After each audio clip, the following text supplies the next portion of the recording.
नमस्कार, मैं हूं शिव प्रताप और आप देख रहे हैं देशित खबर। इस समय मैं उपस्थित हूं एक सब्जेक्ट को लेकर के, और वो सब्जेक्ट है श्री रामचरितमानस। श्री रामचरितमानस में उल्लिखित उन दो चौपाइयों को लेकर के काफ़ी घमासान मचा हुआ है। पहला चौपाई है ढोल गंवार शूद्र पशुनारी सकल ताड़ना के अधिकारी, और दूसरा चौपाई अधम जात में विद्या पाए भयउ यथा अहि दूध पिलाए। इन दो चौपाइयों को लेकर के आज राजनीतिक गलियारा हो या धार्मिक गलियारा हो, दोनों एक दूसरे के सामने, जैसे इंडिया और पाकिस्तान की जो लड़ाइयाँ होती है उसको लेकर के सेनाएं आपस में तैयारियां करती हैं, उस तरह से राजनीतिक गलियारा और धार्मिक गलियारा दोनों मिलकर के एक दूसरे का आरोप प्रत्यारोप लगा करके माफ़ी मांगना, सजा देने की बात इसमें कही जा रही है। आइए इस राजनीतिक गीत को लेकर के हम पहुँचे हैं श्री वैष्णोपुरी बढ़हरवा धाम पे, और यहाँ पे हैं संत श्री रामनयन दास जी, जिनको मानस हंस की उपाधि भी है, और ये रामायण के अच्छे ज्ञाता हैं। आइए इनसे इसके बारे में जानते हैं और इनका क्या विचार है, इससे सुनते हैं। अधम जात में विद्या पाए भयउ यथा अहि दूध पिलाए, मतलब इसका उसको अगर विद्या पाता है तो वैसे ही माना जाता है जैसे सांप को दूध पिलाना। क्या यह चौपाई समाज को विखंडित नहीं कर रहा है? इसे तो आज लोगों को एक ऐसा भूत सवार हो जाते हैं, जहाँ भी कहीं जात पात की बात आती है। जैसे एक उदाहरण मैं आपको देना चाहता हूँ। कुछ ऐसे बच्चे थे जो पढ़ने से उब गए थे। तो एक अध्यापक आए, सोचे कि इनको पढ़ने की तो पढ़ाई की तरफ कैसे मोटिवेट करें। तो बच्चों को कहे चलो बच्चों खेल खेलने के लिए चले जाए। तो साथ पोखरा के किनारे ले गए, तो खिलाए वलाए, और खिलाने के बाद जो है और सोचे कि खिलाने वाला बच्चों का दिमाग फ्रेश हो गया है, बच्चों को पढ़ाई की तरफ कैसे मोटिवेट करें। तो वो कुछ बगुले बैठे थे, तो कहे कि बच्चे जाओ देखाओ, ये ना हो कि वहाँ जो कितने बगुले बैठे हैं। तो एक बच्चा गया और गिन करके आया और कहा कि इतने बगुले बैठे हैं। तो अध्यापक जी पूछते हैं कि उसमें कितने बगुले उड़ जाए तो कितने बगुले बचेंगे। तब तक एक लड़का उसी में बड़ी ध्यान से देख रहा है, जल्दी भागो सुनिए नहीं मास्टरवा पढ़ाई। आज यह जहाँ जात पात की बात आती है तो एक भूत सवार है समाज के ऊपर, तुरंत जो है वो आदमी जो उसका अर्थ गलत लगाने लगता है। तो वहाँ अधम जाति का जो जहाँ वहाँ पर किया गया है, तो अधम कोई जात नहीं होती। कोई अधम हो सकता है, अधम की कोई जात नहीं होती, कोई जात अधम नहीं होती। अगर किसी जाति का नाम अगर वहाँ लिखा गया है तो उसको हमारे समझ से अच्छा नहीं है, क्योंकि कोई जात अधम नहीं होती। हर एक व्यक्ति के अंदर जो है परमात्मा है, आत्मा परमात्मा का स्वरूप है, और सारे आत्मा के अंदर वही परमात्मा ही परमात्मा हर आत्मा के अंदर विराजमान है। किसी को छोटा बड़ा मानना अधम मानना है ऐसा नहीं। और कोई भी व्यवस्था, मंदिर हो, यज्ञ हो, मंच पर जो है अगर कोई कथा कह रहा हो, कोई भाषण कर रहा हो, अगर उस व्यवस्था के अंदर कहीं भेद वाली बात आती है, जात पात की बात आती है, छुआछूत की बात आती है, ऊंच नीच की बात अगर आती है, तो वो तो न मंदिर है, न तो सत्संग है, न वो कथा है, न वो यज्ञ है। ये तो मैं डिम घोष के साथ कह सकता हूँ, और किसी की हिम्मत नहीं है जो इसको गलत करे। तो नाधम तेल कुम्हारा सुपच किरात कोल कलवारा, नार मुहि गृह संपत्ति नासी, मूड मुड़ाए हुई सन्यासी, ते विप्रन सन आप पुजावें, उभय लोक निज हाथ न सावें। रामचरितमानस सर्वमान्य ग्रंथ है, सर्वलोक प्रिय ग्रंथ है, और हम तो उसके उपासक हैं। और रामचरितमानस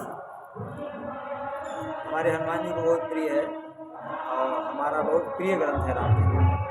लेकिन हमें खटकता है इस बात पर, और यह चौपाई हमारे देखने से, जहाँ तक मेरा अनुभव है, जहाँ तक अध्ययन है, उसके अनुसार यह चौपाई मानस से निकाल ही देना चाहिए, इसका सुधार होना चाहिए। लेकिन आज जो मानस का अपमान लोग कर रहे हैं, मानस की चौपाई या जो मानस चला रहे हैं, वो तो बिल्कुल राष्ट्रद्रोह का काम कर रहे हैं, धर्मद्रोह का काम कर रहे हैं। ऐसे लोगों के प्रति मुकदमा होना चाहिए। तो यानी आप भी मानते हैं कि ये जो चौपाई लिखी गई है ये गलत है? हमें इस हर चौपाई गलत नहीं है। इसमें हमारे देखने जो ढोल गवार सूत्र को सुनारी है, हमको उस प्रसंग के अनुसार उस चौपाई की वहाँ कोई जो ज़रूरत नहीं है, लेकिन उसका भी अर्थ अगर थोड़ा सा समझा जाए, लगाया जाए, तो वो भी कहीं कहीं सही साबित हो सकता है। अब उसको कोई ना समझ पाए तो अलग का चीज़ है। अब उसमें हम ज़्यादा व्याख्या नहीं करेंगे, लेकिन अगर इसकी कोई आवश्यकता हो तो इसका व्याख्या भी कर सकते हैं। लेकिन उसमें सबसे खतरनाक एक चौपाई है मानस के अंदर, देवरनाथम तेल को मारा, ये तो निकलना ही चाहिए। और ये मैं बड़े लोगों से आग्रह करता हूँ, समाज से भी आग्रह करता हूँ, ये सब सुधार होना चाहिए। वैसे पुराणों में जो है, अभी मौर्य जी ने कहा तो सारे लोग भड़क गए हैं, तो मौर्य जी ने जो कहा वैसे पूरा सही नहीं कहा और पूरा गलत भी नहीं कहा है। ये दोनों बातें मैं कह सकता हूँ।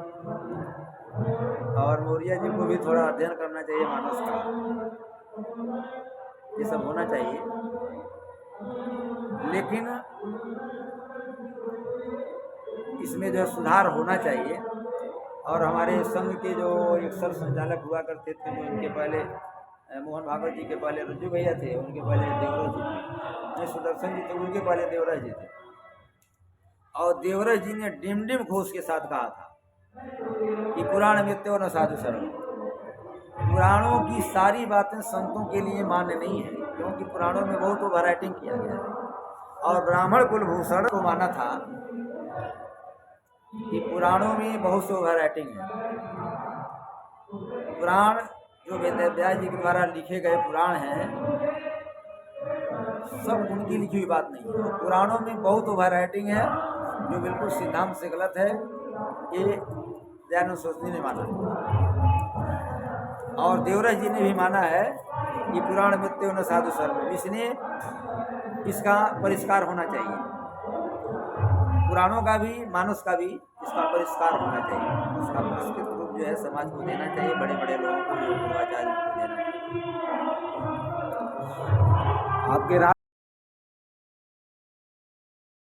तो रामनारायण दास जी के इस मतों को देखते हुए हम यह अंदाज़ा लगा सकते हैं, इससे यह निष्कर्ष निकलता है कि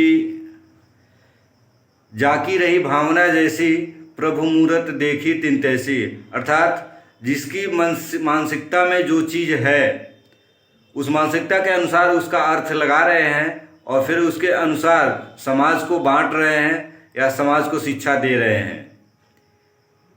हम यह कतई यह नहीं कह सकते कि केवल यही दो चौपाइयाँ हैं। अगर देखा जाए तो महाराज जी ने सही कहा है, कई सारी ऐसी चौपाइयाँ हैं जिन चौपाइयों को देख करके और हम अगर जोड़ा समाज से जोड़ा जाए तो समाज में विखंडन पैदा कर सकते हैं।